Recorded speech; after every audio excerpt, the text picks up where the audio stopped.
மருத்துவம் முதல் பொறியியல் வரை உங்கள் கனவுகளுக்கு சரியான முகவரி Indira group of educational institutions. Call 9841385858. Purity you can feel. Intention you can carry.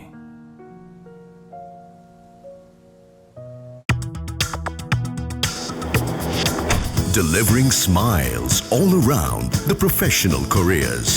Reach us to reach them. எந்த கிரைசிஸ், எந்த ஒரு சர்ச்சையும், எந்த ஒரு கிளர்ச்சியையும் மோடி தனக்கு சாதகமாக பயன்படுத்திக் கொள்ளக்கூடிய திறமை மோடிக்கு இருக்கிறது. இந்த மாதிரி லீக் ஆகுதுக்கெல்லாம் இந்த உளவுத்துறையோ இந்த காவல்துறையோ உபயோகப்படுத்த மாட்டார்கள் அந்த பேப்பர் ப்ரிப்பரேஷன் போதெல்லாம். ஆனால் பட்ஜெட் ப்ரிப்பரேஷன் போது முதல்ல இருந்து கடைசி மட்டும் போலீஸ் பக்கத்தே இருப்பாங்க. அதுல பயம் இருக்கும். மாணவர்களுடைய போராட்டம் மாணவர்கள் கையில் இருந்து அரசியல்வாதிகள் எடுத்துக்கொண்டு விட்டதாகத்தான் நான் நம்புகிறேன். நான் தங்களுடன் பகிர்ந்து கொள்கிறேன். வணக்கம் ஆகாயம் நண்பர்களே. டெல்லியில் நடைபெறும் மாணவர் போராட்டம் எதை காட்டுகிறது? இதன் மூலம் பாஜக அரசுக்கு நெருக்கடி ஏற்பட்டிருக்கிறதா? இதை பற்றி பேசுவதற்காக மூத்த பத்திரிகையாளர் திரு டெல்லி ராஜகோபாலன் நம்முடன் இணைக்கிறார். வணக்கம் திரு டெல்லி ராஜகோபாலன். வணக்கம், நமஸ்காரம். டெல்லியில மிகப்பெரிய ஆர்ப்பாட்டம் நடந்துட்டு இருக்கு. இதன் மூலம் மத்திய அரசுக்கு, மோடி அரசுக்கு நெருக்கடி தானே? கண்டிப்பாக தாங்கள் சொல்வது உண்மை. தங்களுடைய நேயர்களுக்கு ஒரு உண்மையை சொல்ல வேண்டும் என்றால் மோடியினுடைய அரசாங்கத்துடைய நற்பெயர் கெட்டுவிட்டது. ஆனால் எந்த கிரைசிஸ், எந்த ஒரு சர்ச்சையும், எந்த ஒரு கிளர்ச்சியையும் மோடி தனக்கு சாதகமாக பயன்படுத்திக் கொள்ளக்கூடிய திறமை மோடிக்கு இருக்கிறது. ஒரு தர்மேந்திர பிரதானால 140 கோடி மக்களுடைய எதிர்காலம், அரசு, அனைத்து உலகத்தில் இருக்கக்கூடிய இன்டர்நேஷனல் ரிலேஷன்ஷிப் இதெல்லாம் பாதிக்கப்பட்டு விட்டதாகத்தான் பல நிபுணர்கள் கருதுகிறார்கள் டெல்லியில்.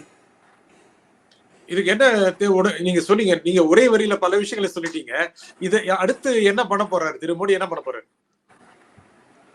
இது 3 விதங்களாக நான் பிரிக்க ஆசைப்படுகிறேன் தங்களுடைய நேயர்களுக்கு. ஒன்று, நிஜம்தான் பல ஆண்டுகளாக இந்த பிரச்சனை நீண்டு கொண்டு வருகிறது. காங்கிரஸ் அரசாங்கத்திலும் பேப்பர் லீக் ஆச்சு, தவறே கிடையாது. எல்லாம் பட்ஜெட்டும் மற்றும் சில டேட்டா செக்யூரிட்டி, அதுதான் மத்திய அரசாங்கத்துடைய பொறுப்பு. இதெல்லாம் இந்த மாதிரி லீக் ஆகுதுக்கெல்லாம் இந்த உளவுத்துறையோ இந்த காவல்துறையோ உபயோகப்படுத்த மாட்டார்கள் அந்த பேப்பர் ப்ரிப்பரேஷன் போதெல்லாம். ஆனால் பட்ஜெட் ப்ரிப்பரேஷன் போது முதல்ல இருந்து கடைசி மட்டும் போலீஸ் பக்கத்தே இருப்பாங்க. அதுல பயம் இருக்கும். தங்களுடைய தொலைபேசியை ஒட்டு கேட்பார்கள், தங்களுடைய மூமெண்ட்டை பார்ப்பாங்க எல்லாம். ஆனால் இந்த நீட் தேர்வில் சரி, ஸ்கூல் தேர்விலும் சரி, மார்க்குகளுடைய வழங்கப்பட்டதிலும் சரி, ஊழல்கள் குறைந்தது 3000 ஊழல்கள் கடந்த 20 ஆண்டுகள் 30 ஆண்டுகளில் நடந்து வந்திருக்கிறது. யாரும் இல்லை என்று சொல்லவில்லை. தமிழ்நாட்டில் கூட டிஎன்பிசி எக்ஸாம் லீக் கூட ஆச்சு, யாருமே தண்டிக்கப்படலை. எந்த மந்திரி ராஜினாமா பண்ணுன்னு சொல்லலை. இதுல ஒரே ஒரு பிரச்சனை என்ன என்று கேட்டால், காங்கிரஸ் இந்த காக்ரோச் பார்ட்டியில பயந்துருச்சுங்க. காங்கிரஸுடைய ஓட் பேங்க் வட இந்தியாவில் இளைஞர்கள் எல்லாம் அவர்களை எடுத்துக்கொண்டு சென்று விட்டார்கள். உதாரணத்துக்கு சொல்ல வேண்டும் என்றால், அரசாங்கம் மிக அவசரப்பட்டு விட்டதோ என்ற ஒரு அச்சம் கூட சில அரசாங்கத்துக்கு ஆதரவாளர்களாக இருக்கக்கூடிய என்னை போன்றவர்களுக்கு நான் பல ஆண்டுகளாக சொல்லி வருகிறேன் தங்களிடம். நான் ஒரு நரேந்திர மோடியினுடைய ஆதரவாளர். அவருடைய ஆளுமையில் ஆக்கிரமிக்கப்பட்டவன். அவருடைய ஒரு ஆட்சியில் காங்கிரஸ் செய்யாததெல்லாம் இவர் செய்து காண்பித்தார் என்று அவர் மீது ஒரு நம்பிக்கையுடன் இருந்தவன். பத்திரிகையாளனா இருந்தா கூட எனக்குன்னு ஒரு நம்பிக்கை இருக்குது இல்லையா, ஒரு ஒப்பீனியன் அதில். ஆனா இப்பொழுது ஒரு தர்மேந்திர பிரதானம் மாட்டி விட்டாங்க. காங்கிரஸ் ஃபாரின் கண்ட்ரிபியூஷன் ரெகுலேஷன் பில்லில் ஒன்று அமெண்ட்மெண்ட் பண்ண போறாங்க. கடந்த 10 வருடங்களாக நிஜம்தான் 30,000 கோடி இந்தியாவில் வந்திருக்கிறது. அயல் நாட்டு பணம், துபாயிலிருந்து மற்றும் அமெரிக்கா, ரஷ்யா, அப்புறம் உங்களுக்கு லண்டன், ஆஸ்திரேலியா, யூரோப்லேருந்துலாம். சிலதெல்லாம் மாணவர்கள் பெரியவர்களுக்கு அனுப்புவது, குடும்பத்துக்கு அனுப்புவது, அதெல்லாம் விட்டுருங்க. மத சார்பாக இந்து மக்களை கிறிஸ்டியனாகவும் முஸ்லிம்களாகவும் செய்ய வேண்டும் என்று மத மாற்றத்திற்காக இந்த பணம் உபயோகப்படுகிறது. போதாத குறைக்கு அமெரிக்காவுடைய அயலுறவுத்துறை செயலாளர் வந்தபோது மதர் டெரிசாவில் போய் இறங்கினார் என்றெல்லாம் பாரதிய ஜனதா கட்சியினர் குற்றம் சாட்டுகிறார்கள். அதில் நான் நம்பிக்கை வைக்கவில்லை. காரணம் என்னன்னா, சர்ச் பில்ட் பண்றதுக்கு பஞ்சாப்ல ஒரு 200 சர்ச் வந்துருச்சுங்க இந்த ஆம் ஆத்மி கட்சியில. தமிழ்நாட்டில் ஜெகன்மோகன் ரெட்டி இருக்கும்போது ஆந்திரால நிறைய சர்ச் வந்துடுச்சு. முஸ்லீம்களுடைய ஆதிக்கம் இதெல்லாம் ஒரு பார்த்து எஃப்சிஆர்ஏ பில்லில் அமெண்ட்மெண்ட் கொண்டு வந்திருக்காங்க கடந்த 3 வருடங்களாக. அது பார்லிமெண்ட்டுடைய ஜாயிண்ட் பார்லிமெண்டரி கமிட்டியில வச்சு அப்ரூவ் பண்ணது. அதை தடுப்பதற்காக இந்த கரப்பாம்பூச்சி போராட்டமா ஒன்று. ஏனென்றால் அந்த கரப்பாம்பூச்சியுடைய தலைவர் ஒரு அமெரிக்கா. ஒரு நிமிஷம், நீங்க கரப்பான்பூச்சி போராட்டத்தை சந்தேகப்படுறீங்களா? ஆமா, கரெக்ட் கண்டிப்பா. அது ஆம் ஆத்மி கட்சியினுடைய தூண்டுதல் செய்தார்களா, பாரதிய ஜனதா கட்சியுடைய தூண்டுதல் செய்தார்களா? இதனால்தான் காங்கிரஸ் பயப்படுகிறது. அதுல அந்த ராகுல் காந்தி பார்க்கல. நீங்க 3 விஷயம் சொல்லிட்டீங்க.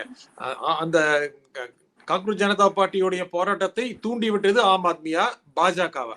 காங்கிரஸ் பயந்து விட்டதுன்னு சொல்றீங்க, காங்கிரஸே தூண்டி விட்டதா? இது 3க்கு நீங்க பதில் சொல்லணும். காங்கிரஸ் தூண்டி விடவே இல்லை. ஆம் ஆத்மி கட்சியினுடைய ஆதரவாளர் அவர். அமெரிக்காவிலிருந்து பாஸ்டன் என்ற தலைநகரத்திலிருந்து பேசுபவர் அவர். திடீரென்று டெல்லிக்கு வந்து விட்டார் மும்பை மூலமாக. அவர் அபிஜித் திப்கே. ஆமா, அவர் இன்டர்நெட்ல ஒரு கட்சி ஆரம்பிச்சாங்க. எங்கேயாவது நடந்து நீ பாத்திருக்கீங்களா நிஜந்தன்? நீங்களும் அரசியல பாக்குறீங்க, நானும் பாக்குறேன். ஒண்ணு வரக்கூடிய நாட்களில் இன்டர்நெட்டும் ஆர்டிபிஷியல் இன்டெலிஜென்ஸும் அதிகமாக வளர்ந்து வருவதனால் அரசியல் மாறிவிட்டது. இந்திய அரசாங்கத்திற்கும் சரி, இந்திய ஜனநாயகத்திற்குமே அது ஒரு கேடு. போதாத குறைக்கு பொதுமக்களுடைய ஒரு ஆர்வங்களை எல்லாம் வெளிப்படுத்துகிறது அந்த சோசியல் மீடியா. அதுக்குள்ள போக வேண்டாம், நம்ம விட்டுருங்க. அந்த எஃப்சிஆர்ஏ பில் ஒண்ணுங்க. ரெண்டாவது, மன்னிக்கிறோம், நான் கேட்ட கேள்விக்கு பதில் சொல்லிட்டு வந்தீங்க, கொஞ்சம் டைவர்ட் ஆயிடுச்சு. என்னன்னா, தூண்டி விட்டது பாஜகவா ஆம் ஆத்மியா? நீங்க காங்கிரஸ் இல்லைன்னு சொல்லிட்டீங்க, அதை விளக்குங்க ப்ளீஸ். அது ஆம் ஆத்மி கட்சி தான் தூண்டி விட்டது. ஆனால் காங்கிரஸ் பயப்படுகிறது. ஆம் ஆத்மி கட்சியும் பாஜகவும் ஒன்றாயிட்டாங்க பஞ்சாப் தேர்தலை முன்கொண்டு. அதனால்தான் காங்கிரஸை ஒடுக்குவதற்காக 2 ஒன்னா சேர்ந்துட்டான். ராகுல் காந்தி பயப்படுறாரு. எங்க ராகுல் காந்தி இது வரைக்கும் அந்த திப்கே போய் பார்க்கல, அரவிந்த் கெஜ்ரிவால் பார்த்துட்டாரு. இன்னைக்கு நாம் இருவரும் பேசிக் கொண்டிருக்கும் போது அரசாங்கம் 3வது முறையாக பார்த்து விட்டது. இன்று வெள்ளிக்கிழமை 24 ஜூலை மாதம், இன்று இரவோ அல்லது நாளை மாலை காலையோ இந்த உண்ணாவிரதம் வாபஸ் பெறப்பட்டாலும் ஆச்சரியப்படுவதற்கில்லை. காரணம், இப்போ இந்த டீலிமிட்டேஷன் பில்லுல காங்கிரஸ் பயந்து இருக்குதுங்க. இந்த 2 பில்லுனால இதை தடுத்துட்டு அதெல்லாம் விழுந்துடும் நினைக்கிறாங்க. அது நரேந்திர மோடி நேற்று முதல், அவரும் ஒரு அரசியல்வாதிங்க, பழுத்த அரசியல்வாதிங்க.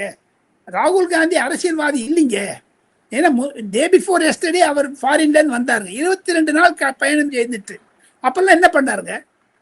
இன்னைக்கு வந்துட்டு நாளை காத்தால திரும்பி மூட்டை கட்டி போயிடுவார். அவருக்கு என்ன போச்சு? அவருக்கு இந்திய அரசியலில் அதே மல்லிகார்ஜுன் கர்கே திருப்பி இன்டர்னல் மீட்டிங்ல சொல்றாரு. மம்தா பானர்ஜி சொல்றாங்க, சரத்பவார் சொல்றாங்க, நீ இந்தியாவில இருந்து அரசியல் பண்ணு. அதை விட்டுருங்க. இப்போ எஃப்சிஆர்ஏ பில், டீலிமிட்டேஷன் பில், இந்த 2 பில்லும் காங்கிரஸை ஒடுக்கும் 2029. அதை பயந்து கொண்டுதான் இப்பொழுது முதல்ல ஒரு அடி அடிச்சது நீட் பேப்பர் லீக்குன்னுட்டு. எங்க ஒன்னே ஒன்று சொல்றேன் நிஜந்தன், இது 3 மாசமா நடக்குதுங்க நீட் லீஸ்.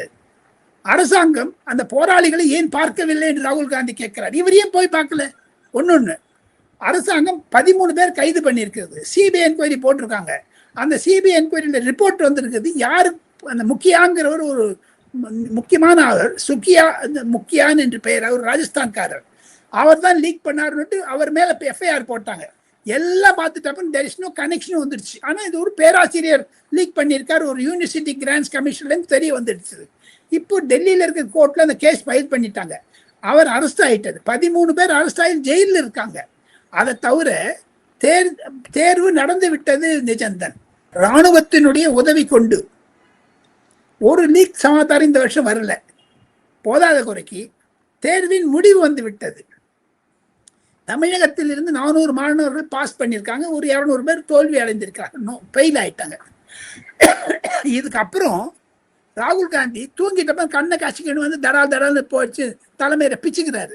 இதை பண்ணு, அது பண்ணு. பிரைம் மினிஸ்டர் வீட்டு வாசல்ல போய் எனக்கு இவர் ஒரு எல்ஓபி. பார்லிமெண்ட்ல பேசுறதை விட்டு நடுத்தரில் ஏன் பேசணும்? அவங்க சொல்றாங்க நீ பார்லிமெண்ட்ல வந்து பேசி, எதை பேசுன்னு நாங்க ஜவாப் கொடுக்கறதுக்கு தயாரா இருக்கோம். ஒண்ணு. ரெண்டாவது, நேற்று காந்தி ஸ்மிருதியில போய் உக்காண்டாரு. அங்க போய் உட்காந்து ஒரு இது தியேட்டரிக்ஸ், ஒரு டெலிவிஷன்ல வரணும்னு பாக்குறாரு தவிர உண்மையாக மாணவர்களுடைய போராட்டம் மாணவர்கள் கையில் இருந்து அரசியல்வாதிகள் எடுத்துக்கொண்டு விட்டதாகத்தான் நான் நம்புகிறேன். நான் தங்களிடம் பகிர்ந்து கொள்கிறேன். இன்னும் அந்த அரசியல் மாணவர்களிடம் இருக்குமா? மாணவர்களுடைய அரசியலாக புதிய தலைமுறை, இளம் தலைமுறையுடைய அரசியலாக மாறுகிறதா? நீங்கள் இப்போது சொன்னது போல அரசியல்வாதிகள் கை கொண்டு விட்டார்களா? அது மாறாதுங்க. அரசியல்வாதிகளுடைய ஆதிக்கம் எப்பவுமே இருக்குங்க, அவங்க மாறவே மாறாது. மாணவர்களுடைய போராட்டம் அரசியலாக மாறவே மாறாதுங்க. ஆனா இது அரசியல் கட்சியா மாறினா கூட அதனுடைய ஸ்ட்ரென்த் எலெக்ஷன் போதுதான் தெரியும். இன்னும் எலெக்ஷனுக்கு 2 வருஷம் இருக்குங்க, அதுக்குள்ளே பிசிபி சுத்துருங்க. ஒன்னே ஒன்று நான் சொல்றேன் நிஜந்தன், நான் ஒரு அரசியல் நிபுணராக, அதாவது ஆலோசகராக, அரசியல் பத்திரிகையாளனாக 45 வருடம் இருந்ததுனால நான் ஒன்று சொல்றேன், எந்த அரசியல்வாதியாக இருக்கட்டும் அது அவனுக்கெல்லாம் ஒரு சல்யூட். அவங்களால தான் தேசம் நடக்குதுங்க. யாரா இருக்கட்டும், கருணாநிதியாக இருக்கட்டும், ஜெயலலிதாவா இருக்கட்டும், விஜயா இருக்கட்டும், திருமாவளவனா இருக்கட்டும், வைகோவா இருக்கட்டும், யாருன்னா இருக்கட்டும், சீமான், அவங்களாம் 10 பேர் கொட்டப்பட்டவங்க சார் அவங்கெல்லாம்.